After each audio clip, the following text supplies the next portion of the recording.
নগদে বিক্রি করা যেমন জায়েজ আছে, কিস্তিতে কেনা বেচা করাও কি আছে?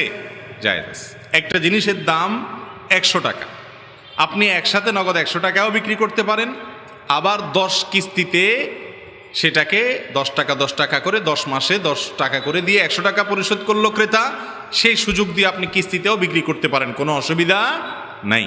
সাহাবা একরামদের মধ্যে এই কিস্তিতে কেনা বেচা করার প্রচলন ছিল, এ মর্মে বেশ অনেকগুলো হাদিস পাওয়া যায়, যার কারণে কোনো বস্তু কেনা বেচার ক্ষেত্রে নগদে বেচা যেমন জায়েজ, বাকিতে বেচা যেমন জায়েজ, কিস্তিতে বেচাও কি আছে?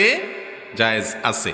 এমনকি কিস্তিতে বিক্রি করার কারণে দামের ক্ষেত্রে যে হেরফের হয়, যে কিস্তিতে বিক্রির কারণে হয়তো বিক্রেতা দাম একটু বেশি নেয়, সেটাও হারাম না, সেটাও কি না?